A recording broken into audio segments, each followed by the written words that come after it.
Cheikh Salam, Alaykoum salam wa 30 rahmatullah wa min Ramadan. barakatuh. 30 min Ramadan. Donc hier, tu nous as fait un dors passionnant. C'était la dernière nuit de Ramadan, c'est-à-dire le vendredi soir.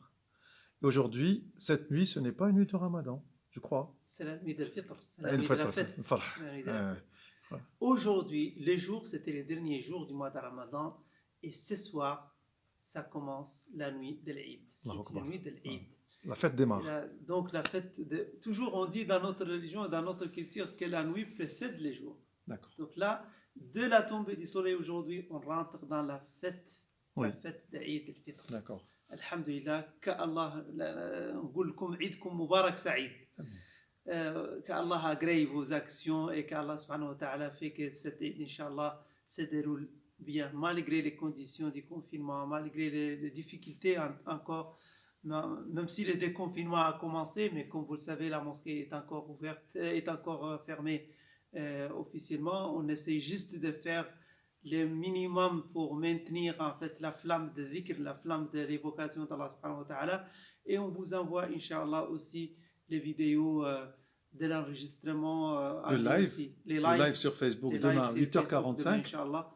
Même le dhikr aussi, ça va commencer déjà à 8h30. 8h30, Comme vous le savez, je vais essayer un petit peu de vous dire des choses d'abord. Premièrement, il ne faut pas rater l'ajr de faire l'Eid chez soi, à la maison. Il y a une manière de le faire parce que c'est très fort. Il ne faut pas perdre en fait l'occasion de le faire, que ce soit avec son père ou avec son frère aîné ou avec quelqu'un en tout cas qui peut respecter les protocoles. Je vais expliquer les protocoles. Il est facile de faire des raka'at, des unités de prière. Dans la première unité de prière, on commence par Allahu Akbar, bien sûr, mais il y a quelque chose qui caractérise cette prière. C'est 12 fois, on dit 12 fois Allahu Akbar plus que ce qui est habituel. Je dis 12 fois Allahu Akbar pour vous aider à retenir pourquoi il y a takbir. Takbir, c'est déjà quelque chose lié à l'Eid pour encore glorifier Allah subhanahu wa ta'ala. Et on commence par Allahu Akbar, takbirat, comme si on fait des unités de prière normales, comme si on fait des raka'at normales, sauf que, comme si on fait la prière de subh, sauf qu'il y a 12 fois Allahu Akbar plus que ce qui est habituel dans des raka'at. Debout. Donc ces 12 fois se composent de 7 fois plus dans la première raka'a et 5 fois plus dans la deuxième raka'a. Voyez-vous la manière avec laquelle j'explique en fait les 12 takbirat de plus. Ça veut dire que quand vous faites la première Allahu Akbar, que l'on appelle takbirat al-ihram, il faut rajouter 7 fois Allahu Akbar, Allahu Akbar, Allahu Akbar, toujours avec foi, avec du cœur. 7 fois. L'ensemble, c'est 7 ou 1 et 7, ça fait 8. L'ensemble, c'est 7 plus la première. Ah oui, ça fait 8. Ça fait 8. Mais moi, la première, elle est déjà intrinsèque à une prière. Pourquoi je dis 12 à part? Parce que je ne vais pas compter les autres Allahu Akbar qui se trouvent déjà dans une unité de prière normale. Voyez-vous? Parce que quand vous faites une unité de prière normale, telle que la prière de subh, il y a Allahu Akbar du commencement, il y a les autres Allahu Akbar. Tout cela, ça reste normal. Oui. Sauf que vous ajoutez à cela 12 fois Allahu Akbar. 12, ça nous rappelle les 12 bienfaits d'Allah subhanahu wa ta'ala. Ça nous rappelle les 12 bienfaits, les 12 العيون التي بزغت من الحجر, les 12 sources d'eau qui ont en fait émergé مع نبي الله سبحانه نبي الله موسى عليه السلام ضرب بعصاك الحجر بزغت منه 12 عينا قد علم كل أناس مشربهم.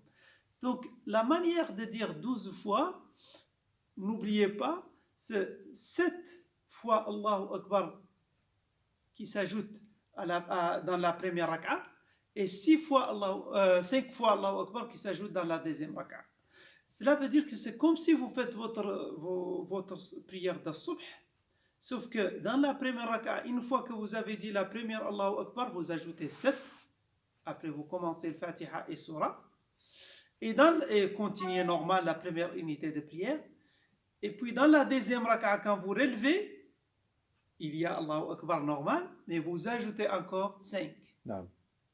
Ce qui fait que c'est 5 dans la deuxième, 7 dans la première, 7 plus 5 égale 12. Barakallah. Donc c'est clair, je pense. Après, une fois qu'on a fait la prière, ces deux unités de prière, bien sûr, vous pouvez le faire soit avec le Fatiha, il faut toujours avec le Fatiha et une sourate.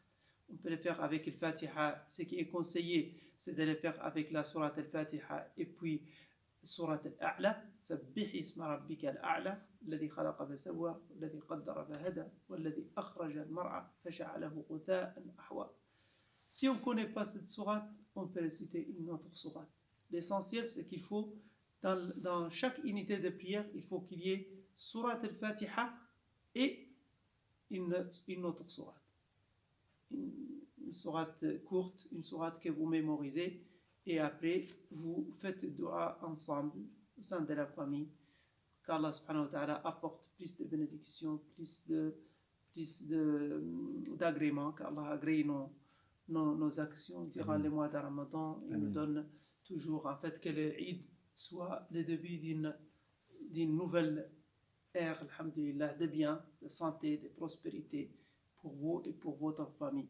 Et puis, n'oubliez pas le partage. L'idée du partage, c'est toujours lié à l'Eid. L'Eid, il ne faut pas, malgré les difficultés, il y a les moyens de contact à travers le téléphone, à travers les réseaux sociaux avec d'autres. N'oubliez pas de partager la joie, partager les bons gestes, partager les bons réflexes, les bonnes paroles, et qu'Allah subhanahu wa ta'ala, Inch'Allah, nous donne la possibilité, masha'Allah, de partager la joie et de partager le dua et d'être heureux. D'être heureux qu'Allah subhanahu wa ta'ala nous a donné la santé, d'être reconnaissant du bienfait d'Allah subhanahu wa ta'ala. وكما قال جل وعلا وإذ أذن ربكم لئن شكرتم لأزيدنكم. Si vous êtes reconnaissant, Allah subhanahu wa ta'ala vous donnera encore et encore davantage. Et vous donne surtout la sérénité du cœur. Et il n'y a pas plus meilleur que la sérénité, la tranquillité du cœur, la paix intérieure. ألا بذكر الله تطمئن القلوب. الله يرزقنا وإياكم الطمأنينة. يرزقنا وإياكم السكينة. Amin. Et n'oubliez pas non plus encore quelque chose qui caractérise les jours de l'Eid, et on va y revenir, le tasamuh. Il faut ouvrir une nouvelle page. Comme Allah subhanahu wa ta'ala nous a donné la possibilité de l'Eid et il nous a donné le pardon de sa part, il nous appelle également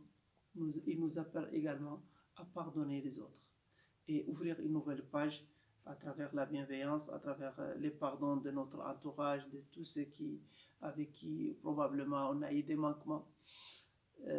Soyons pardonnaires. Wallah subhanahu wa ta'ala yuhibbu al-mutasamihin. يحب الذين يعفون عند المغفرة. وقال الله عز وجل في كتابه العزيز والكاظمين الغيظ والعافين عن الناس والله يحب المحسنين. Allah aime les partenaires, aime les personnes qui ont la bienveillance. Allah aime ceux et celles aussi qui sont bienveillants, bienfaisants et bienfaisants. Tout cela, en fait, toutes ces qualités, Allah subhanahu wa ta'ala aime les voir dans ses créatures. ونحن المسلمين, nous les musulmans, on est davantage appelés à traduire cela dans nos vies, dans nos comportements envers les autres. وأول ما يوضع في الميزان حسن الخلق. La première chose qu'Allah subhanahu wa ta'ala met dans la balance les jours de la résurrection, ce sont ce comportement-là, ce bon comportement. Cheikh, barakallahu fik. Une question. Lorsqu'on rencontre un ami, un frère, un cousin, quelle formule doit-on utiliser pour lui dire smahli ou Eid Mabrouk? Il y a des formules qui sont, il y a des du'as. Il y a plusieurs formules, mais l'essentiel c'est l'essence. En fait, il faut, en fait, dans certaines traditions, c'est toujours, on dit رانا متسامحين رانا تسامحنا اسمح لي وأنا سامح لك. Même si j'ai pas des choses sur vous ou contre vous, mais c'est un réflexe de la Ummah du prophète sallallahu alayhi wa sallam, c'est de saisir le moment de l'Eid pour ouvrir une nouvelle page et se montrer pardonneur. Car Allah subhanahu wa ta'ala aime que ce serviteur soit en fait pardonneur. Et j'ai dit des versets qui appellent à ça. Ceux qui pardonnent, ceux qui savent pardonner, c'est pas facile. Et l'ajr en termes de la récompense est toujours meilleure pour celui qui prend l'initiative.